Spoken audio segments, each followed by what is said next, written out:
പക്ഷേ അമേരിക്ക എന്തൊക്കെ പറഞ്ഞാലും ചെറിയ ഭയത്തിൽ തന്നെയാണ്. ഇറാൻ എന്ന് പറയുന്ന രാജ്യം എന്ത് ചെയ്യും എന്നുള്ളൊരു ഭയം അമേരിക്കയ്ക്കുണ്ട്. അമേരിക്കന് ലോക പോലീസാണ്, ആയുധം നിർമ്മിക്കുന്നതിൽ അല്ലെങ്കിൽ ആയുധം ഉണ്ടാക്കുന്നതിൽ, ആയുധ ശേഖരണത്തിലൊക്കെ വലിയ രാജ്യമാണ് എന്നൊക്കെ പറയുമെങ്കിലും ഇറാനെ സംബന്ധിച്ചിടത്തോളം ഇറാന് തിരിഞ്ഞും പിരിഞ്ഞും നോക്കേണ്ട കാര്യമില്ല. ഇപ്പോ ഇറാൻ ഒരു പ്രതിസന്ധി ഉണ്ടായാൽ ഒരുപക്ഷെ ഇന്ത്യ ഉൾപ്പെടെ ഇറാനോടൊപ്പം നിൽക്കാനുള്ള സാധ്യതയുമുണ്ട്.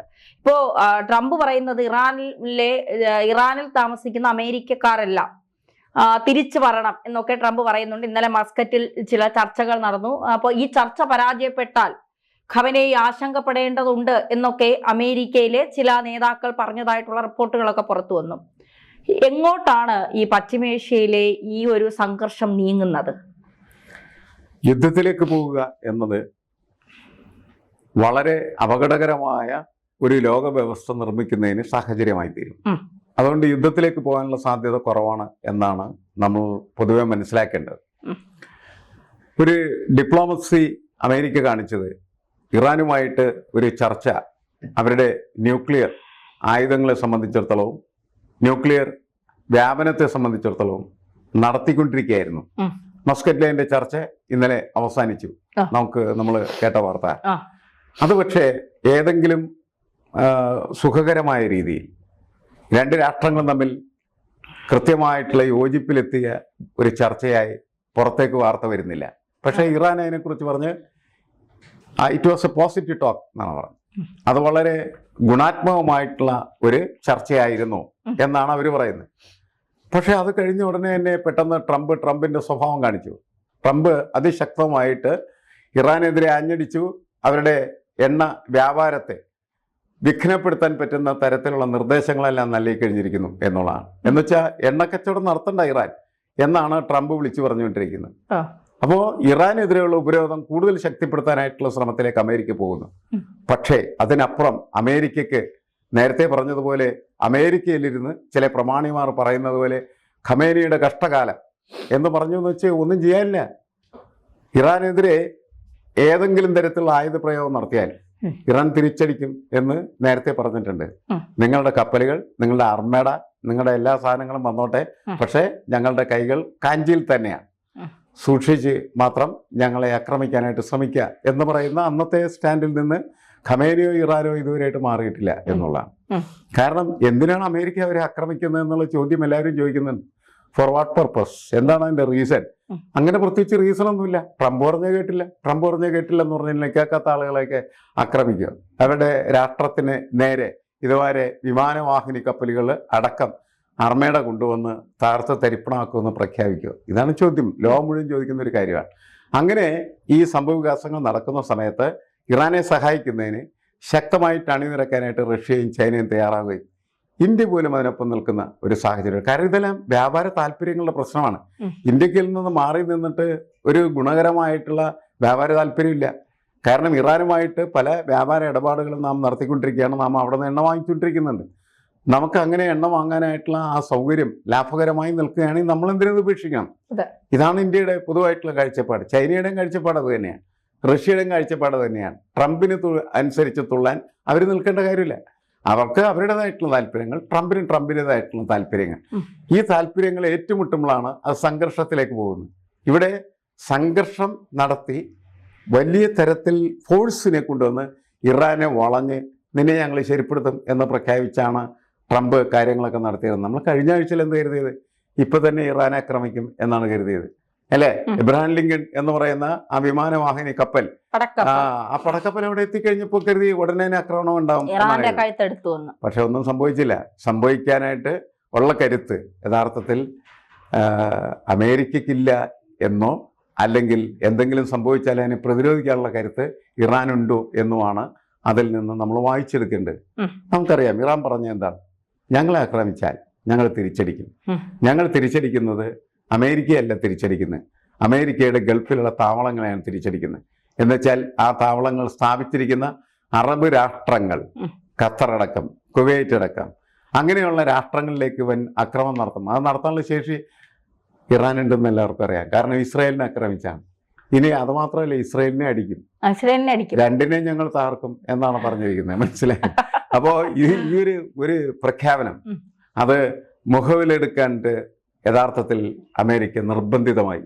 എങ്കിലും അമേരിക്ക നോക്കൂ, അമേരിക്കയുടെ ഒരു ഡിപ്ലോമസി എന്ന് പറയുന്നത് എന്താണ്? എങ്ങനെ അടി കൊള്ളും എന്ന് വന്ന സമയത്ത് അടിക്കും എന്ന് പറയുന്ന അതും അടികൊള്ളും എന്ന് പറയുന്ന സാഹചര്യം ഉണ്ടായ സമയത്ത് അവർ വളരെ ഡിപ്ലോമാറ്റിക്കലി നയതന്ത്രപരമായിട്ട് എന്ത് ചെയ്തു? ചർച്ചയ്ക്ക് വിളിച്ചു. വരൂ, നമുക്ക് മസ്കറ്റിൽ ഇരുന്ന് ചർച്ച ചെയ്യാം എന്ന് പറഞ്ഞ് അവർ മസ്കറ്റിൽ ഇരുന്ന് ചർച്ച ചെയ്തു. ചർച്ചയിലെങ്ങും എത്തിയില്ല എങ്കിൽ പോലും ആ ചർച്ചയിൽ നിന്ന് ഇറാൻ വായിച്ചെടുത്തൊരു കാര്യമാണ് ഇറാൻ നമ്മളോട് പറഞ്ഞത്. അതൊരു പോസിറ്റീവായിട്ടുള്ള ടോക്കായിരുന്നു എന്ന് പറയുന്നത്. അങ്ങനെ നിങ്ങൾ പറയണ്ട എന്ന് ഇറാനെ ബോധ്യപ്പെടുത്താനും ലോകത്തെ ബോധ്യപ്പെടുത്താനാണ് പെട്ടെന്ന് ഉപരോധത്തെ ശക്തിപ്പെടുത്തി എണ്ണ നീക്കത്തെ തടയാനായിട്ടുള്ള സമീപനം അമേരിക്ക വീണ്ടും എടുത്തിരിക്കുന്നു. ഇതിങ്ങനെ തുടരും. അതിനപ്പുറത്ത് പ്രത്യേകിച്ചൊന്നും സംഭവിക്കും എന്ന് നമ്മൾ കരുതേണ്ട ആവശ്യമില്ല. ഈ പിരിമുറുക്കം ഇങ്ങനെ നിലനിൽക്കും, പക്ഷേ ഒരിക്കലും പൊട്ടില്ല.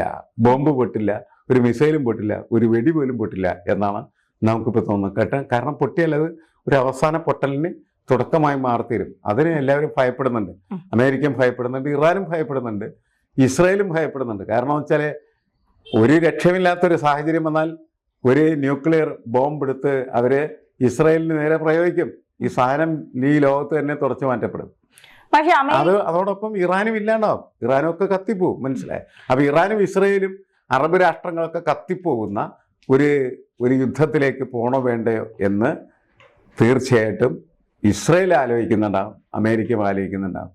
അതുകൊണ്ട് പെപ്പിടി കാണിച്ച് നമുക്ക് പെപ്പിപ്പി എന്നൊക്കെ പറഞ്ഞ് നിൽക്കാം എന്നാണ് പറയുന്നത്. അതാണ് ട്രംപിന്റെ ഉമ്മാക്കി കണ്ടൊന്നും ഇപ്പൊ രാജ്യങ്ങൾ ഭയക്കില്ല എന്നുള്ളതാണ്. ഇപ്പോ അമേരിക്കയുടെ ഒരു പഴയ പ്രതാപം നഷ്ടപ്പെട്ടു തുടങ്ങിയ, പ്രത്യേകിച്ച് ഈ വെനസ്വേലയിൽ നിന്ന് അവിടുത്തെ രാഷ്ട്രപതി അവിടുത്തെ നേതാക്കളെ അല്ലെങ്കിൽ അവിടുത്തെ നേതാവിനെയും പ്രസിഡന്റിനെയും ഭാര്യയെയും പിടിച്ചുകൊണ്ട് വന്ന സമയത്ത് ട്രംപ് കരുതിയത് ലോകരാജ്യങ്ങളൊക്കെ ഒന്നും മിണ്ടില്ല, പിന്നെ ഞങ്ങൾ ചെയ്തതില് പിന്നെ ഒരു അക്ഷരം മിണ്ടില്ല. പക്ഷെ രാജ്യങ്ങൾ കൃത്യമായി അതിന് നിലപാടെടുത്തു. അതുകൊണ്ടാണ് ഗ്രീൻലാൻഡിന്റെ കാര്യത്തിൽ പിന്നീട് ഒരു പുനരാലോചനയ്ക്ക് ട്രംപ് നിൽക്കുന്നത് എന്നുള്ളതാണ്. അപ്പൊ ഇതുപോലെ ഈ പഴയ പോലെ എന്ന് പറഞ്ഞാൽ അമേരിക്ക ലോകക്രമങ്ങൾ അല്ലെങ്കിൽ ലോകകാര്യങ്ങൾ അമേരിക്ക തീരുമാനിക്കുന്ന ഒരു സമയമുണ്ടായിരുന്നു. അതിൽ നിന്നൊക്കെ മാറി ഇറാനെ പോലൊരു രാജ്യം അമേരിക്കയെ വെല്ലുവിളിക്കുന്നു എന്ന് പറയുമ്പോൾ ഇതിൽ പരം അമേരിക്ക നശിച്ചു എന്ന് പറയുന്നതിൽ ഇനി മറ്റെന്തെങ്കിലും ഉണ്ടോ എന്നാണ് ചോദ്യം. ഈ അമേരിക്കയ്ക്ക് മുതലാണ് ഈ പതനം തുടങ്ങിയത്? അമേരിക്ക വലിയ ബാങ്ക്രപ്സിയിലാണ്, കടക്കെണിയിലാണ് ശരിക്കും. അത് മുൻപ് അമേരിക്കക്ക് ഉണ്ടായിരുന്നില്ല എന്നുള്ളതാണ്. എന്തുകൊണ്ട് ബാങ്ക്രപ്സി ആയി എന്ന് ചോദിച്ചാൽ അവരുടെ ദൂർത്തമായ നടപടികൾ തന്നെയാണ് അതിന് പ്രധാനപ്പെട്ട കാരണം. ലോകത്തെല്ലാ സ്ഥലത്തും പോയി യുദ്ധം നടത്തുക. ഒരു യുദ്ധത്തിന് ഒരു മിസൈൽ തന്നെ പൊട്ടിത്തീരുമ്പോൾ എത്രയോ കോടിക്കണക്കിന് ഡോളറാണ് നഷ്ടം വരുന്നത്. അങ്ങനെ എല്ലാ സ്ഥലത്തും പോയി അഫ്ഗാനിസ്ഥാനിലും ഇറാഖിലൊക്കെ പോയി യുദ്ധം നടത്തി. നേരത്തെ നമ്മൾ വിയറ്റ്നാം മുതൽ ഇതുണ്ട്. അപ്പോൾ പക്ഷേ അന്നൊക്കെ ശേഷി വളരെ കൂടുതലാണ്. കുറെ കാശ് പോയാലൊന്നും അറിയില്ലായിരുന്നു. അത്രമാത്രം ധാരാളിത്തം കാണിക്കാനായിട്ടുള്ള പണം അവരുടെ കയ്യിൽ അക്കാലത്തുണ്ടായിരുന്നു എന്നുള്ളതാണ്. പക്ഷെ അത് പോയി ഇപ്പോൾ വളരെ മോശമായ രീതിയിൽ എത്തിച്ചേരുകയും വാൾ സ്ട്രീറ്റ് കലാപം എന്ന് പറയുന്ന ഒരു കലാപത്തെക്കുറിച്ച് നമ്മൾ കുറേ നാളുകൾക്ക് മുമ്പാണ് കാര്യങ്ങളൊക്കെ വായിച്ചത്. ആ വാൾ സ്ട്രീറ്റ് കലാപത്തിൻ്റെ പ്രധാനപ്പെട്ട കാരണം തന്നെ എന്ന് പറഞ്ഞാൽ അന്ന് അവിടെ ഉണ്ടായ വലിയ തരത്തിലുള്ള ഒരു എന്താണ് സാമ്പത്തിക മാന്ദ്യമായിരുന്നു എന്നുള്ളത്.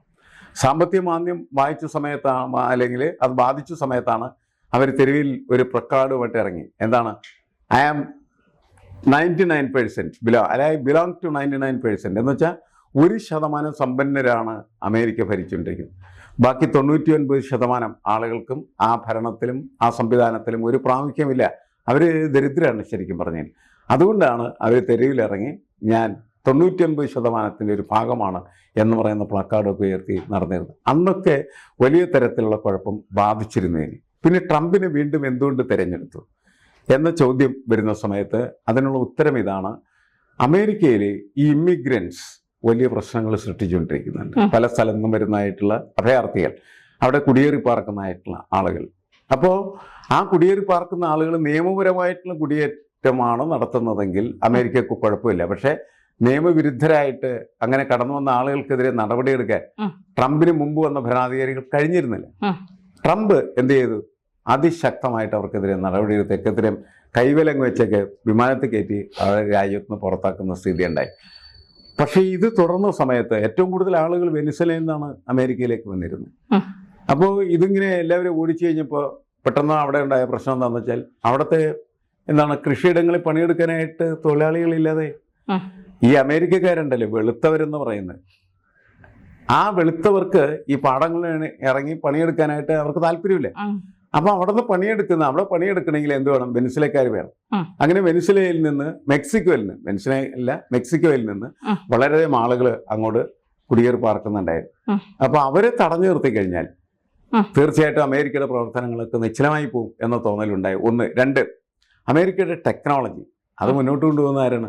ഇന്ത്യ പോലെയുള്ള രാജ്യങ്ങളിൽ നിന്ന് വരുന്നതായിട്ടുള്ള ടെക്നോക്രാറ്റ്സുകളാണ്. അവരും വരണ്ട എന്നൊക്കെ പറഞ്ഞ് തീരുമാനമെടുത്ത് അമേരിക്കയ്ക്ക് മുന്നോട്ട് പോകാനായിട്ടാവില്ല. ഈ കാര്യങ്ങളൊക്കെ മനസ്സിലാക്കിയ സമയത്ത് പോലും ട്രംപ് എടുത്ത വളരെ കർശനമായിട്ടുള്ള നിലപാടാണ്.